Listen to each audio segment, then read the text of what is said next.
வணக்கம் நண்பர்களே. இன்று நாம் குறுந்தொகையினுடைய 40வது பாடலை குறித்து சிந்திக்க இருக்கிறோம். இந்த பாடலை இலக்கிய மேடைகளில் நாம் மீண்டும் மீண்டும் கேட்டறிந்து இருக்கிறோம். குறிஞ்சித்திணைக்குரிய பாடல் தலைவனின் கூற்றாக இருக்கிறது. யாயும் ஞாயும் யாராகியரோ எந்தையும் நுந்தையும் எம்முறை கேளீர், யானும் நீயும் எவ்வழி அரிதும் செம்புல பெயல் நீர் போலே அன்புடை நெஞ்சம் தாம் கலந்தனவே என்பது இப்பாடல். என்னுடைய தாயும் உன்னுடைய தாயும் யாரோ போன்றவர்கள் என்றால் அறிமுகம் இல்லாதவர்கள். என்னுடைய தந்தையும் உன்னுடைய தந்தையும் உறவினர்கள் இல்லை. நீயும் நானும் கூட இதற்கு முன்பு சந்தித்தவர்கள் இல்லை. ஆனால் சந்தித்த இந்த வினாடியில் செம்மண்ணிலே விழுந்திருக்கிற நீரை போல பிரிக்க முடியாதவர்களாக நாம் மாறியிருக்கிறோம்.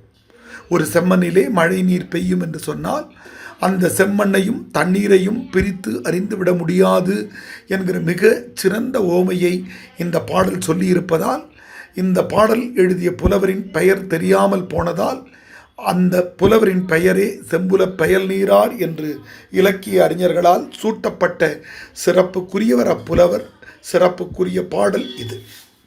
ஆனால் இப்பாடலை நாம் வேறொரு கோணத்திலே பார்க்க இருக்கிறோம். அப்படியானால் சங்க காலத்தில் சாதி இருந்ததா என்பதற்கான ஒரு மறைமுகமான விடையை இப்பாடல் சொல்கிறது. என்னுடைய தாயும் உன்னுடைய தாயும் முன்பு அறிந்தவர்கள் இல்லை. என்னுடைய தந்தையும் உன்னுடைய தந்தையும் உறவினர்கள் இல்லை. நீயும் நானும் கூட இப்பொழுதுதான் சந்திக்கிறோம், உடனே காதல் வயப்படுகிறோம் என்று சொன்னால் சங்க காலத்தில் சாதி இல்லை என்று தெரிய வருகிறது. ஒருவேளை அதனுடைய அடிப்படை கூறுகள் சங்க காலத்திலே தொடங்கி இருந்தாலும் காதலர்கள் அதை ஒரு பொருட்டாக மதித்திருக்கவில்லை என்ற கூர்மையான செய்தி இப்பாடலின் வழியாக தெரிய வருகிறது. எனவே சாதிகளற்ற சமூகத்தை படைப்பதற்கு சங்க இலக்கியங்கள் குரல் தந்திருக்கின்றன என்ற செய்தியை இன்றைய செய்தியாக பகிர்ந்து நிறைவு செய்கிறேன். நன்றி, வணக்கம்.